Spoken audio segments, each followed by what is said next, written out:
Hello friends, this is Richa Surega. Friends, आप सभी का बहुत बहुत स्वागत है अपने इस यूट्यूब चैनल पर, that is UGC NET JRF by Richa. Friends, जैसा कि आप देख रहे हैं स्क्रीन पर कि आज मैं आपके साथ शेयर करने वाली हूँ valid, invalid, strong, cogent, weak, strong, इन सबसे रिलेटेड जो आपके प्रीमाइसेस होते हैं उन सबसे रिलेटेड मैं आपके साथ बात करने वाली हूँ, और इस पे जो आपकी PYQ है वो भी मैं आपके साथ शेयर करूंगी। तो स्टार्ट करते हैं। देखिए, डिडक्टिव आर्ग्यूमेंट के इसमें क्या होता है कि सबसे पहले आपको ये जानना होगा कि हमारी जो भी लॉजिकल रीजनिंग में क्या होता है कि दो तरीके की आपकी स्टेटमेंट होंगी। ठीक है, या तो आपका जो लॉजिक होगा वो या तो डिडक्टिव होगा और या फिर इंडक्टिव होगा। अब हमने रिसर्च में भी पढ़ा था इंडक्टिव रिसर्च और डिडक्टिव रिसर्च। डिडक्टिव में क्या होता है, टॉप डाउन अप्रोच, यानी कि हमारे पास पहले से ही एक मतलब एक थ्योरी होती है जिसको कि हम अप्लाई करके देखते हैं। डिडक्टिव तरीके की अप्रोच होती है। और इंडक्टिव जहाँ पे हमें नहीं पता होता है कि हमें जाना कहाँ है, कैसे इसका सोल्यूशन हमको फाइंड आउट होगा, इस तरह की रिसर्च आपकी इंडक्टिव होती है।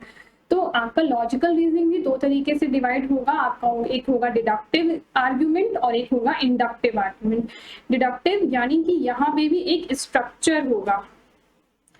यहाँ पे आप देखिए ना, टॉप डाउन अप्रोच है, ये भी एक स्ट्रक्चर होता है, तो यहाँ पे भी एक स्ट्रक्चर होगा। स्ट्रक्चर कैसा होगा, PPC का स्ट्रक्चर, प्रीमाइसेस और कंक्लूजन का स्ट्रक्चर होगा।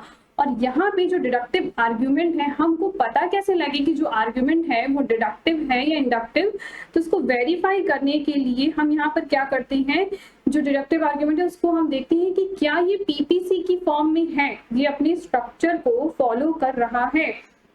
तो इस डिडक्टिव आर्ग्यूमेंट में हम करते क्या है, थ्योरी को अप्लाई करते हैं, यानी थ्योरी को वेरीफाई करते हैं। जैसे हमें पता होता है ना कि speed is equal to distance upon time, तो हमें जब क्वेश्चन सॉल्व करना होता है तो हम इस फॉर्मूले को अप्लाई करते हैं। ये कैसा हो गया, ये डिडक्टिव तरीका हो गया ना। First we make the conclusion and then find the premises and it deal with the certainty. यहाँ पर सर्टेनिटी, यहाँ पे फिक्स चीजों के बारे में बात होती है। अब जो डिडक्टिव आर्ग्यूमेंट है, प्लीज इस फिगर को एज इट इज अपनी कॉपी में बना लीजिए। तो देखिए, जो डिडक्टिव आर्ग्यूमेंट होता है वो दो तरीके से क्लासिफाई कर सकते हैं, या तो वो आर्ग्यूमेंट आपका वैलिड होगा या फिर वो इनवैलिड होगा। अगर वैलिड होगा तो साउंड होगा, मतलब साउंड भी हो सकता है और अनसाउंड भी हो सकता है। अब किस केस में साउंड होगा, किस केस में अनसाउंड होगा, वो अभी मैं आपको बता दूंगी। और अगर इनवैलिड हुआ तो अनसाउंड होना ही है। अब डिडक्टिव आर्ग्यूमेंट देखिए होता कैसे है, मैंने क्या बताया कि स्ट्रक्चर को फॉलो करेगा। जो चीज स्ट्रक्चर को फॉलो करेगी, स्ट्रक्चर कैसा, PPC का स्ट्रक्चर। अब देखिए यहाँ पे क्या कह रहा है, all girls are beautiful, Sita is a girl, Sita is a beautiful. तो ये देखिए PPC, ये क्या है, कंक्लूजन है, इसको फॉलो कर रहा है PPC को, तो हम ये क्या बोलेंगे, स्ट्रक्चर को फॉलो कर रहा है और ये ट्रू भी है। ये कैसा है, ट्रू भी है। देखिए यहाँ पे ये गर्ल्स मिडिल टर्म कट गई, ये हो गया इसका प्रीमाइसेस 1 का जो ब्यूटीफुल है, ये यहाँ पर आ भी रहा है सब प्रेडिकेट, इसका प्रेडिकेट यहाँ पे आ रहा है और सीता ये, तो ठीक है, ये ट्रू है, ये फॉलो कर रहा है ना। अब देखिए यहाँ पर जब मैंने आपको बताया कि जो भी आपका डिडक्टिव आर्ग्यूमेंट होगा वो वैलिड होगा या फिर इनवैलिड होगा। वैलिड कब होगा, PPC का स्ट्रक्चर फॉलो होना चाहिए, ठीक है। उसके बाद क्या होगा, all premises and conclusion true है। अगर वो ट्रू है, प्रीमाइसेस और कंक्लूजन वो ट्रू आ रहे हैं तो वो वैलिड हो जाएगा। अगर कोई भी एनी वन ऑफ, चाहे प्रीमाइसेस 1, चाहे प्रीमाइसेस 2 या फिर कंक्लूजन, इन तीनों में से कोई भी चीज एक फॉल्स हो गई तो वो इनवैलिड हो जाएगा। ओके, नाउ अब साउंडनेस कैसे पता की जाए, तो साउंडनेस, यहाँ पर कोई साउंड आपको नहीं सुनाई देगा। साउंडनेस का मतलब इतना सा है कि अगर वो हमारी रियल लाइफ के अकॉर्डिंग ट्रू आ रहा है, मतलब इस पूरी धरती पे या इस पूरी लाइफ में कहीं ना कहीं वो चीज, जो स्टेटमेंट जो कंक्लूजन में और प्रीमाइसेस में लिखी हुई है, अगर वो सही है, वो सही लिखी हुई है, तो फिर आप उसको साउंडनेस, उसकी साउंडनेस भी वो साउंडनेस स्टेटमेंट होगी, उसकी प्रीमाइसेस और कंक्लूजन वो साउंडनेस होगा आपका। तो इफ द ट्रू, अगर वो ट्रू है और यूनिवर्सली एक्सेप्टेबल है, इन रियलिटी में वो सच्चाई में सही है, तब वो साउंडनेस कहलाएगी, ठीक है। अनसाउंडनेस का मतलब क्या हुआ, अगर वो, देखिए अगर इनवैलिड हो गया तब तो अनसाउंड होना ही होना है, और अनसाउंड कब होगा, जब वो रियल लाइफ में ट्रू ना हो तो भी वो अनसाउंड हो जाएगा। तो इस तरीके की 4 चीजें हैं, इसको एग्जाम्पल समझते हैं। अब देखिए यहाँ पर क्या दिया हुआ है, all A are B, all B are C, so all A are C, यानी कि ये प्रीमाइसिस और ये कंक्लूजन की बात कर रहा है। तो इसको चेक करते हैं कि ये वैलिड है या फिर इनवैलिड है। तो देखिए ये हो गया ऑल ए आर बी, इस तरीके से इसका फिगर बनेगा। फिर नेक्स्ट स्टेटमेंट में क्या कहता, ऑल बी, ये तो ऑल बी है, ऑल बी आर सी। फिर कंक्लूजन में क्या कहता, all A are C, so all A are C. ठीक है, ये कह तो सही रहा है, यानी कि ये वैलिड तो हो गया। अब मैंने साउंडनेस की, अगर हम इसकी बात करें, साउंडनेस और अनसाउंडनेस की, तो आप बताइए कि क्या ये रियल लाइफ में ट्रू है कि ऑल ए सी होंगे? ये रियल लाइफ में तो कोई इसका एग्जिस्टेंस नहीं है, तो ये कैसा हो जाएगा, ये अनसाउंड होगा, बट ये वैलिड होगा। अब देखिए एक और तरीके से समझते हैं, ऑल ए आर बी, ये क्या है, ऑल ए आर बी। फिर क्या कहता, some B are C. Okay ठीक है, सम बी आर सी है, तो हमने ऐसे फिगर बना लिया कि some B are C. Now क्या कहता, सो ऑल, ये प्रीमाइसिस है, और ये conclusion, all A are C. अब कहता कि इसलिए ऑल ए आर सी, तो क्या बताइए, ये स्ट्रक्चर को फॉलो कर रहा है, ये इसके स्ट्रक्चर को ही नहीं फॉलो कर रहा, क्योंकि जो कंक्लूजन में है ये क्या कहना चाहता है कि ऑल ए आर सी, ये तो कंक्लूजन में कह रहा है, ये फिगर कुछ और बन रहा है और कंक्लूजन में कुछ और आ रहा है। सो ये पीपीसी के स्ट्रक्चर को फॉलो नहीं करता, सो ये कैसा हो गया, ये इनवैलिड हो गया। तो 2 बातें आपको समझ में आई कि जो डिडक्टिव आर्ग्यूमेंट होगा, यानी जहां पे डिडक्टिव रीजनिंग की बात आएगी, वहां पे या तो वैलिड होगा या तो इनवैलिड होगा। जैसे बताया था ना कि speed is equals to distance upon time है।